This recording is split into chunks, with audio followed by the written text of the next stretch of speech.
அருட்பணியாளரின் அடக்க நிகழ்வு ஒரு கொண்டாட்ட நிகழ்வு. ஏனெனில் அவர் இப்போது இருக்கிறது ஏற்கனவே விடுமுறை 74 ஆண்டுகளுக்கு முன் திருமணிக்கும் போதே இவர் கிறிஸ்துவுக்கு 200 உயிர்த்தார். அப்போது இவரது அறியா பருவத்தில் நடந்த இறப்பு. மீண்டும் 46 ஆண்டுகளுக்கு முன் இவர் தெரிந்தே விரும்பியே இருந்தார் கிறிஸ்து. நீங்கள் உலகத்தில் வாழ்கிறீர்கள், ஆனால் உலகத்தை சார்ந்தவர்கள் அல்ல என்னும் இயேசுவின் கூற்றை ஏற்று உலகத்தின் தீய போக்குகள் வெறுப்பு வெறுப்பின் ஈடுகளுக்கு இறந்து போனதாகவே மருத்துவத்தை ஏற்றார். எனவே ஒரு அருட்பணியாளரின் உடல் இறப்பு ஒரு பெரும் பொருட்டல்ல. ஒரு குருவாக சிறுகன் சிறுக கிறிஸ்துவுக்குள்ளே அவர் இறந்த இறப்பின் முதிர்ச்சியை உடல் இறப்பு என்னும் அந்த ஒரே குறிக்கோள் நிகழ்வு காட்டுகிறது. அவ்வளவுதான். இறப்பு ஒரு அருட்பணியாளருக்கு ஒரு பொருட்டல்ல. பண் அல்லது பட்டமளிப்பை வாழ்வு என தேடி கொள்ளும் பேராசைக்கு இறப்பவர் தான் அருட்பணியாளர். தான் தனது நல்ல நலம் வசதி வாய்ப்பு இச்சைகள் என்னும் குறுகிய வட்டத்துக்கு இறப்பவர் தான் அருட்பணியாளர். என்னுடைய இறப்பணியாளர் என்று நம்மோடு கூட கிடைக்கிற ஆணவம் அகந்தை அதற்கு இறந்து கொள்வது தான் அருட்பணியாளர். இவ்வாறு கிறிஸ்துவுக்குள் நிரூபிக்கும் ஒரு குருவுக்கு கிறிஸ்துவோடு உள்ள உறவு நெருக்கமானது, ஆழமானது, ஒன்றிணைந்தது. அருட்பணியாளரின் இறப்பு கிறிஸ்துவோடு உறவை நெருக்கமாக்குகிறது. இந்த உறவு இறப்பையை மீது மாற்றுகிறது. குருத்துவம் என்னும் கொடை இறப்பை விட வலிமையானது. ஏனெனில் ஒரு குருவின் வாழ்வில் துலங்கி விடுவது இறப்பல்ல, உயிர். ஒரு குரு உயிர்ப்பின் பணியாளர். ஒரு அருட்பணியாளர் செய்யும் ஒவ்வொன்றும் உயிர்ப்பின் உயிரை கொண்டது. குரு மறுத்து செல்கிறோம். அதன் பொருள் என்ன? வாழ்வின் ஒவ்வொரு கணமும் உயிர் ஆண்டவரை பிரதிபலிப்பவர், பகிர்கிறவர் குரு. அதனால்தான் அவர் மறுத்து அருளறியாளர் உண்டாக்கலில் ஒரு குரு அருள்கடந்து வாய்க்காமல் இருக்கிறார். ஆனால் அந்த அருளை தந்தவர் உயிர் ஆண்டவர். உயிர் ஆண்டவரை மக்களுக்கு வழங்கும் அருள் வாய்க்கால் ஒரு குரு. உயிர் ஆண்டவரின் உடலிருப்பை அடையாளங்கள் அருள் அடையாளங்களில் கொண்டிருந்த வாழ்வின் ஒவ்வொரு கணமும் கொண்டு தன் சொல்லால் செயலால் தன் மக்களுக்கு உயிர்ப்பு நம்பிக்கை தருகிறதுதான் அருட்பணியாளர். ஒரு குரு வாழ்நாள் முழுவதும் வாழ்ந்த உயிர்ப்பை நிறைவாக சுவைக்க செல்வதுதான் இறப்பின் அடையாளம். தான் வாழ்நாள் முழுவதும் கிறிஸ்துவுக்குள் இறந்து உயிர்த்து வாழ்ந்த அந்த நிகழ்வை நமக்கு மீண்டும் நினைவூட்டுகிறது ஒரு அருட்பணியாளரின் அடக்க நிகழ்வு. நமக்கு தெரியும், இயேசுவே சொல்லியிருக்கிறார், என்னை நம்புவோர் என்றும் வாழ்வர், என் உடலை நம்புவோர் என்றும் வாழ்வர், என் வார்த்தையை வாழ்வோர் என்றும் வாழ்வர். இந்த 3 நிலைகளிலே நமக்கு நம்பிக்கை. நாம் வாழ்வோம், நாம் வாழ்கிறோம், வாழ்வோம். இயேசுவை நம்புகிறோம், இயேசுவை உண்கிறோம், இயேசுவின் வார்த்தைகளை வாழ்வாக்குகிறோம். அதோடு யோவானின் முதல் புத்தகத்திலே 3ஆம் பிரிவு 14ஆம் சட்டத்திலே யோவான் சொல்வார், நாம் சகோதர அன்பு கொண்டுள்ளதால் சாவிலிருந்து வாழ்வுக்கு கடந்து கொண்டுள்ளோம். இந்த சகோதர அன்பின் பல பரிமாணங்களை பொருந்திருக்கிற முதல் புத்தகத்திலே 15ஆம் பிரிவிலே 4 முதல் 7 முடிய சொற்றொடர்களை அவர்களுடைய அருமையாக விளக்குகிறார். அன்பு பொறுமை உள்ளது, நன்மை செய்யும், பொறாமைப்படாது, தற்புகழ்ச்சி கொள்ளாது, இருமப்படையாது, விழிவாழ்வு செய்யாது, தன்னலம் நாடாது, எரிச்சலுக்கு இடம்பெறாது, தீங்கு நினையாது, தீவிரையில் மகிழ்வுறாது, உண்மையில் மகிழும், அனைத்தையும் பொறுத்து கொள்ளும், அனைத்தையும் நம்பும், அனைத்தையும் எதிர்நோக்கும், அனைத்தையும் மனம் உறுதியாக ஏற்றுக்கொள்ளும். நாம் இதுவரை ஒரு அருட்பணியாளரின் இறப்பு குறித்து சொன்னதெல்லாம் வாழ குறித்தவர் அருள்பணி ஸ்ரீமன். 46 ஆண்டுகள் கிறிஸ்துவோடு இறந்தோமானால் கிறிஸ்துவோடு வாழ்வதற்கு இறப்பை வென்றுவார்கள்.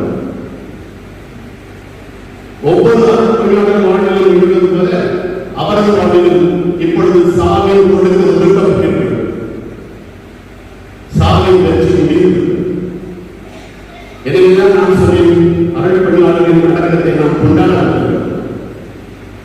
அருள் பணியாளர் சிவன் நான் ஒரே காலகட்டத்தில் பயின்றோம். படிப்பது வெவ்வேறு பல்கலைக்கழகங்கள், ஆனால் தங்கியிருந்தது ஒரே கல்லூரி. பல நாடுகளை சார்ந்த மாணவர்கள் 20க்கும் மேற்பட்டவர்கள் இருக்கிறார்கள். ஆகிய நாங்கள் ஒரே மாநிலத்தை அந்த காரணத்தினால் அடிக்கடி சந்தித்துக் கொள்வோம், தினமும் பார்த்துக் கொள்வோம். 3 ஆண்டுகளில் தொடங்கினோம். நான் இதுவரை கூறிய அந்த இறப்பு உயிர்ப்பு அத்தனைக்கும் சொந்தக்காரராக வாழ்ந்தவர் அருள் பணியாளர் ஸ்ரீவன் என்பதை நான் அன்புடன் கூற முடியும். அடுத்தவரை முயற்சிப்படுத்துவதும் தேவையிருப்பதற்கு உதவுவதுதான் அவரது ஏன். ரோமினருக்கு, இந்தியாவிற்கு, தமிழகத்திற்கு அந்த உறவுவது அவருக்கு நிகழ்ச்சி.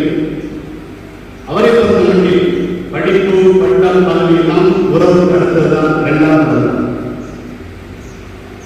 அதே வழியிலே அன்பால் நிறைவேறுவர். எங்காவது எவருக்காவது தீங்கு இருந்தால் இறைவானிலிருந்து அரசியல் பார்க்கிறது. நேரடியாக சொல்லி கேட்பார். பிறகு மனதில் தூண்டாமல் அவர்களை கட்டி கேட்பார். உறவை அதே வழி தனக்கு யாராவது தீங்கு கேட்பார், தன்னை பற்றி யாராவது தவறாக பேசினார், அதை கேட்கிறார், மன்னிப்பார். கடவுள் இருக்கிறார், அவர் பார்த்துக் கொள்வார் சொல்லுவார். அவர்கள் கற்ற பெருமானவர்கள் சிலர்கள் கேட்டபோது அவர்கள் ஒருமித்து சொல்வது, கள்ளம் அப்படிங்கிறார்கள், எவருக்கும் தீங்கு நினையாதவர், எளிய வாழ்வார்கள், இதுவினாலும் வாழ்வார்கள். எளிமை அவரது பண்பு. அதுதான் அறப்படை செய்வதன் இலக்கணம். 2 நூற்றாண்டுகளுக்கு முன்னால் இத்தாலி நாட்டின் தென்பகுதியில் அவர் பணியாற்றிய கணவரோட்டிலும் ஊரில் சில நாட்கள் அவரோடு தங்க சென்றிருக்கிறேன். ஆயிரம் இத்தாலி பொருட்கள் எவரும் போக விரும்பாத ஊர் அந்த பகுதி. போதைப் பொருட்கள் அதிகமாக பழக்கம் உள்ள அந்த இடம். அதனால் காவலாளர்களும் தொலைக்காட்டும் அறிந்திருந்த இடம் அந்த இடம் இப்படி மாறியிருக்கிறது. இத்தாலிய பொருட்கள் போக விரும்பாத அந்த ஊர். மலைப்பகுதிகள் ஈரோப்பிய நாகரிகத்தின்படி அது ஒரு மலைவாழ் விவசாயிகள் கிராமம். இவரிடம் சொந்த வண்டி எதுவும் இல்லை. இளைப்பவர்களுக்கு அரசு பேருந்து தான் செல்வார். கோயிலை கிடைப்பவர்கள் கூட்டி செல்வார். மலைகளில் ஏறி இறங்குகள் தவித்து போவார். கூட போய்களும் தவித்து போவோம். ஆனால் பொருட்படுத்த மாட்டார். அவர் வாழ்க்கையிலும் வசதி குறைவாக இல்லை. அவரிடம் நான் கேட்டேன், நீங்கள் வந்து ஒரு சிரமப்பட வேண்டும். அவர் சொன்னார், இத்தாலியர்களும் இந்த பகுதிக்கு வர விரும்பவில்லை. நம் பணியால் இருக்கிற கொஞ்சத்திற்கு முன்னாக நம்பிக்கை வளரட்டும் என்று சொன்னார். இத்தாலிய மக்கள் எவருமே வர விரும்புவதை நமது பணியால் இருக்கின்ற கொஞ்சத்திற்கு மக்களும் நம்பிக்கை வளரட்டும் என்று சொன்னார். அதான் அவரது மறையியல் படிப்பின் தாக்கம் ஏற்படுத்திய விளைவு. மாலை மக்கள் இந்த கிராமத்து மக்களை வீடுகளுக்கு கூட்டி செல்வார். மலையில் பயிருக்கு வாழ்பவர்கள், மாநில வைத்திருப்பவர்கள், நலவழியில் பணியாற்றி சராசரி மக்கள் என பலதரப்பட்ட மக்களிடம் கூட்டி சென்றார். அவர்கள் அனைவருமே பணி செய்வதை பெருமையோடு பார்த்தார். விஸ்வநாதம் இந்திய மலை பணியாளர்களுக்கு மகிழ்ந்து அழைக்கிறார், உபசரிக்கிறார். நச்சரியை வாசிக்க கேட்டிருக்கிறார். நம்பிக்கைக்குரிய நல்ல பணியாளர் போதுமை மணி மண்ணில் படித்து அங்கு பலன் இருந்தது. மடிக்கவிலும் அந்த பகுதியில் பலன் பெறும் என்பது நம்பிக்கை. கடந்த ஆண்டு நண்பர் சீவன் அவர்கள் தூத்துக்குடி வந்தபோது அவர்கள் கேட்டேன், அங்கேயே செல்லப்படுகிறீர்கள், இங்கே வந்துவிட வேண்டியதான். அவர் சொன்னார், நாயர் சொன்னது அவர் சொன்னார், எனக்கு உடலில் சில கோளாறுகள் உள்ளன. இவ்வளவு நாட்களாகவே நான் பணி செய்திருத்து நோயோடு மறை மாவட்டத்திற்கு வந்து செலவழிப்பு வைப்பது சரியல்ல. அந்த மறை மாவட்டத்திலே நான் இவ்வளவு காலம் பணியாற்றலாம். அங்கு போய் சிகிச்சை பெற்றுவிட்டு வந்துவிடுகிறேன். இங்கே யாருக்கும் சிரமம் கூடாமல் ஓய்வெடுக்க வருகிறேன் என்று சொன்னார். எவருக்கும் சிரமம் கூடாமலே ஓய்வெடுத்துக் கொண்டார். நல்ல கலந்துகளும் உறவினர்கள் எளிமையானவர் இறைவனை நிலைப்பார்கள். அவர்களை அவரை எவ்வாறு வழிநடத்தி ஆண்டவருக்கு நன்றி காணிக்காகவும் இந்த திருப்பதி. ஆனால் இந்த அரசாங்கத்திற்கு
நீங்க இவருக்கு இருக்கிற மரியாதையை நினைத்து உங்களுக்கு நான் என்னுடைய பாராட்டை தெரிவித்துக் அந்த மரியாதை இருக்க வேண்டும் என்றால் இந்த தந்தையோட உடலையும் அறிவே சில பெரிய பண்புகளெல்லாம் அப்படிப்பட்ட மருந்து பெரிதான மனிதர் எல்லாரும் பாராட்டக்கூடிய மருந்து நாம் பெற்றுவாழ தெரிவிப்போம். இவருக்கு நன்றி செலுத்தவும் மரியாதை செலுத்தவும் நாம் இப்பொழுது இந்த மலருடைய வைத்து மரியாதை செலுத்துகிறோம். எங்கள் கண்ணீர் அஞ்சலியையும் ஜெபத்தோடு கூடிய அஞ்சலியையும் அன்றைக்கு நாம் இப்பொழுது செலுத்துகிறோம்.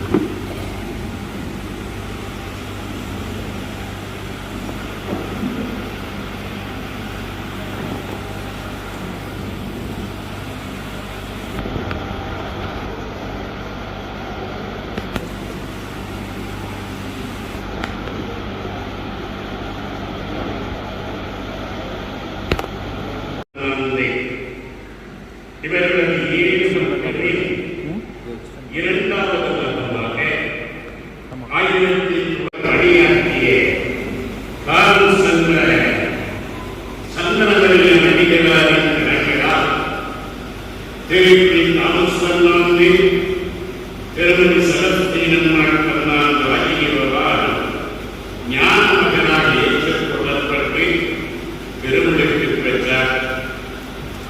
விலையின் பெயர் விலையே தெரியும் என்பதற்கிணங்க ஆரம்ப கல்வி முறை இவருடைய அறிவு கூர்மை வெளிப்பட்டது. மணப்பாடு உறுதியாகி ஆரம்பப்படையிலும் புதிய வடநாள் நடுநிலைப்பள்ளியிலும் கல்வி கற்க தேர்ந்தார். அறிவு வளர்ச்சியில் ஆரம்ப முறையை ஆக்கம் கொண்டிருந்த சிறுவன் சீவனுடைய வாழ்நாளை புதுநன்மை உறுதி பூச போன்ற அன்றைய அருளடையாளர்களால் புத்தெழுச்சி கண்டது. நற்கரை கொண்டாட்டத்தில் ஈடுபாடும் வீரம் பரிசாலகர் பணியில் ஆர்வமும் இளமையிலும் இவருக்கு ஏற்பட்டது. இக்காலகட்டத்தில் தான் அதிகமாக கேள்விப்பட்ட கத்தோலிக்க மதவளர்ப்பாளர்களின் பாதுகாவலரான மாபெரும் புதகரும் முத்துக்குடி துறை பகுதியை கிறிஸ்தவ மறைக்கு அறிமுகப்படுத்தி வருமான நம்முடைய ஞான தகப்பன் புனித பிரான்சிஸ் சவேரியாருடைய வாழ்வை மற்றும் பணியினால் தந்தை ஸ்ரீவன் ஈர்க்கப் பெற்றார். சொந்தம் சுத்தம் நாடு பண்பாடு அனைத்தையும் துச்சமாக மதித்து மறைப்பணிக்காக தம் வாழ்வை துறக்க துணிந்த ஒரு சதேவியாரை மதிப்புவதக வாழ்வினால் இளைஞன் ஸ்ரீவன் மிகவே கவலைப்பட்டார். இளைஞர் ஸ்ரீவன் வட இந்தியாவில் பனாரஸ் நகரில் உள்ள இந்திய மறைப்போதக சபையிலே சேர விரும்பினார். ஆனால் இறைவன் இவருக்கு என்று தனி வழி வைத்திருந்தது சிறுவருக்கு புரியவில்லை. தூத்துக்குடி முன்னாள் ஆய்வு தாமசன்னாந்து அவர்கள் தன் சொந்த மறை மாவட்டத்திலே பரிசையில் உருவாக பயிற்சி பெற இளைஞர் ஸ்ரீமனை அழைத்தார். சிறுமலர் குறும்படத்தில் இவருடைய அறிவு கூர்மை அதிகமானது. SSLC இறுதித் தேர்வில் அவர் பயின்ற புனித சவேரியார் உயர்நிலைப் பள்ளியில் முதல் மாணவராக தேர்ச்சி பெற்றார். மதுரை குறும்படத்தில் 2 ஆண்டுகளும் 8 ஆண்டுகள் பூனா பாப்பரசர் பொறுப்பேற்களுடைய தற்கொலையியல் இலக்கியம் மொழியியல் முறையில் பயிற்சி பெற்றார்.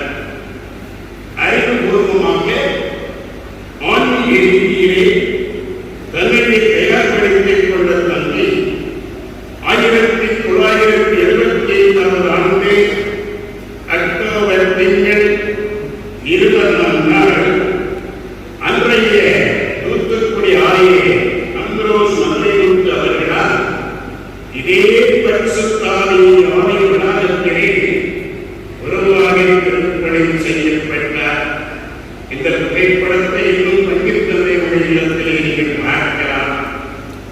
மனைவி மண்ணிலே கடல் தொழிலாளியின் மகன் ஒருவர் முதல் முறையாக குருவாக தெரிந்தெடுக்கப்பட்ட பெருமை தன்னை சிவனடிகளாய் சாரும் பணியில் வாழ்வான் 75-76 செய்ய 76 ஒட்டியிருந்த மனைவரத்து ஆரம்பம் பாத்தரசர் உபானிய பல்கலைக்கழகத்திலே மறை பரப்பிய பிசியாலஜி முதுகலை பட்டத்தை தொடர வைத்தது. முதுகலை பட்ட படிப்பில் சும்மாக்கும் அவை என்று சொல்லப்படுகின்ற மிக உயர்ந்த நிலையில் தேர்ச்சி பெற்று அனைவரது பாராட்டுகளையும் பெற்றார் தந்தை ஸ்டீவன்.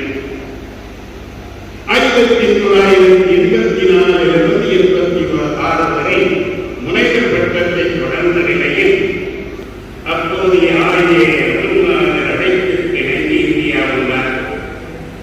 கருணாக்குவ பிரதேசத்தில் மத்தியில் தத்துவையை படிக்கும் மாணவர்கள் குழுமணத்தில் துணை என்பதாக பணியாற்றினார்.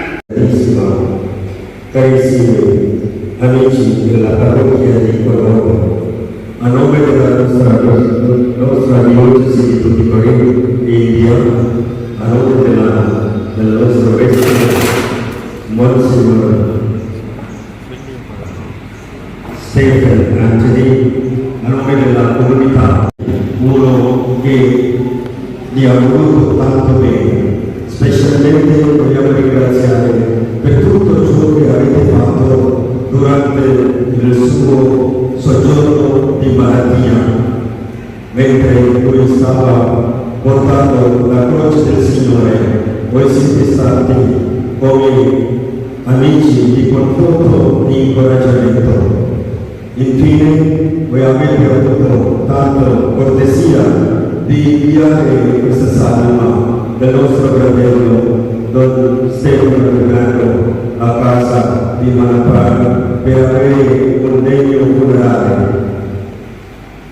Colgo questa occasione di ringraziare con cuore e assicuriamo anche dal nome della nostra comunità la nostra preghiera e gratitudine. E grazie e arrivederci. Signore, vi benedica. Amen. அருமையான சபைகளில் ஒன்று அன்பின் பணியாளர் சபை. அந்த பணியாளர் சபையானது இந்தியாவில் ஆளுவதற்கு அவரை சிந்தித்தவர் வழிகோலியவர். அருமையான சபையினுடைய மாநில தலைவராக இருக்கக்கூடிய இந்த மண்ணை சார்ந்த கருத்தத்தை டொனால்ட் அவர்கள் தந்தையை பற்றி ஒரு சில வார்த்தைகளை நம்மோடு பகிர்ந்து கொள்வார்கள்.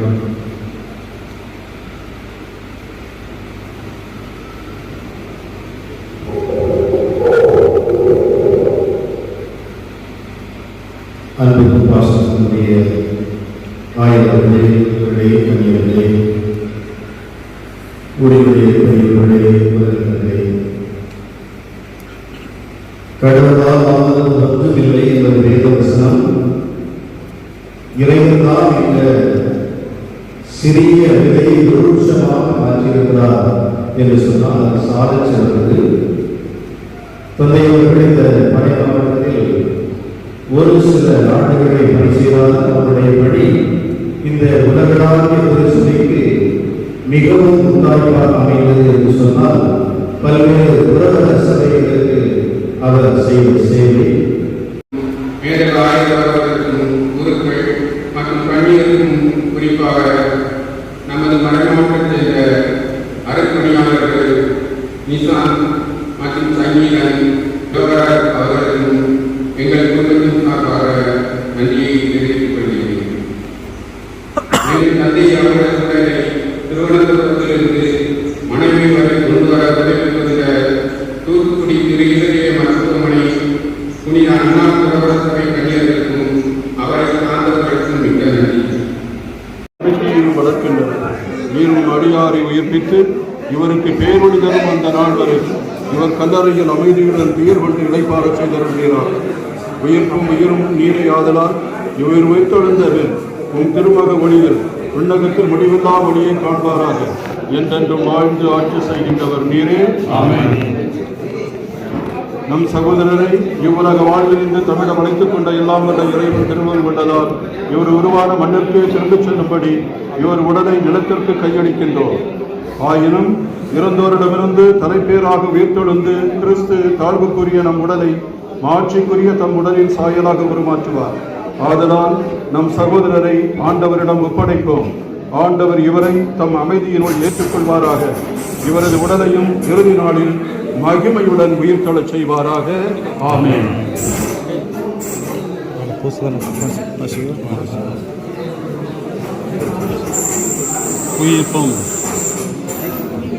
உயிர்ப்பும் உயிரும் நானே, இந்த விசுவாசம் ஒரு இறப்பினும் ஆழ்வான். உயிர் வாழ்க்கையில் விசுவாசம் எவனும் ஒருபோதும் சாகாது என்று நம் ஆண்டவர் இயேசு கிறிஸ்துவிடம் நம்முடைய தந்தை ஸ்டீபன் பெர்னார்ட் அவர்களுக்காக மன்றாடுவோம்.